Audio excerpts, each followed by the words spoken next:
بسم اللہ الرحمن الرحیم وَأَنَّ الْمَسَاجِدَ لِلَّهِ فَلَا تَدْعُوا مَعَ اللَّهِ أَحَدًا وقال النبی صلی اللہ علیہ وسلم من بنا للہ مسجدا بنى اللہ لہ بیتا فی الجنہ صدق اللہ العظیم۔ آج میں جس مسجد کے اندر موجود ہوں اور جس علاقے کے اندر موجود ہوں، اس علاقے کا نام رحیم آباد ہے۔ یہ ہمارا ننہال ہے۔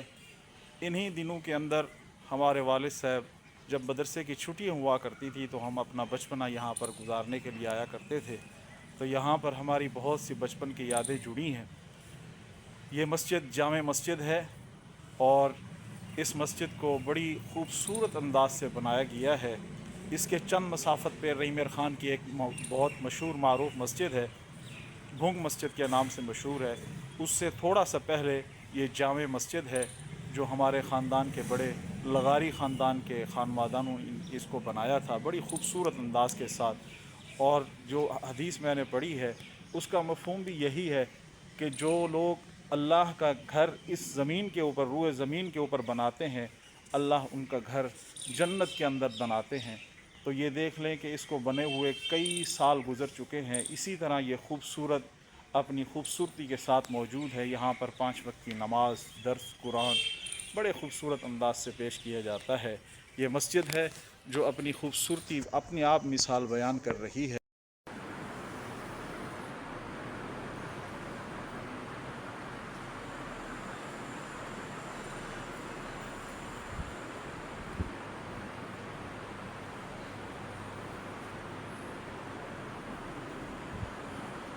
اوپر قرآن کی آیت لکھی ہے، قُلْ إِنَّ صَلَاتِي وَنُسُكِي وَمَحْيَايَ وَمَمَاتِي لِلَّهِ رَبِّ الْعَالَمِينَ لَا شَرِيكَ لَهُ وَبِذَلِكَ أُمِرْتُ وَأَنَا أَوَّلُ الْمُسْلِمِينَ۔ اور اسی طرح بہت ساری خوبصورت اشعار یہاں پر لکھے ہوئے ہیں۔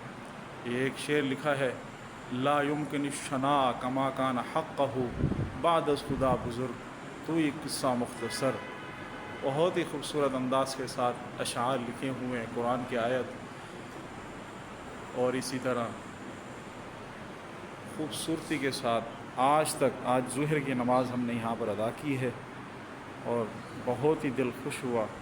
اس کی صفائی، اس کی محنت اور اس کے اندر جو اللہ کی حمد و ثنا اور 5 وقت کی نماز ہو رہی ہے۔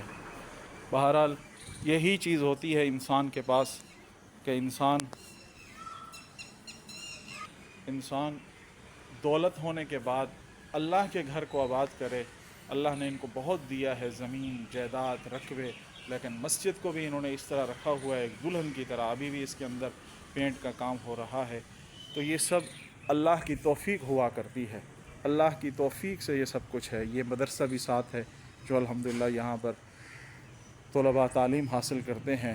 تو بہرحال جو آیت میں نے پڑھی ہے قرآن کی، لا تدعوا مع اللہ احدا، کہ جو لوگ اللہ کی مسجدوں کے اندر آ کر عبادت کرتے ہیں اور ان مسجدوں کو آباد کرتے ہیں، پھر حدیث بھی ساتھ میں نے پڑھی ہے، اس کے اندر بھی یہی ارشاد ہے کہ جو بندہ بھی اس زمین کے اوپر اللہ کا گھر بنائے گا، اللہ اس کا گھر آسمانوں کے اوپر جنت کے اندر بنائیں گے، اور جو بندہ اللہ کے گھر کو آباد کرے گا، اللہ اس کے گھر کو آباد کرے گا۔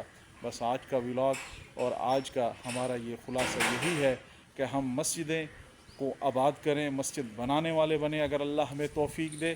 اگر اللہ ہمیں توفیق نہ دے تو ہم مسجدوں کو آباد کرنے والے بن کر اللہ کے ہاں ہم کامیاب اور سرخرو ہو جائیں۔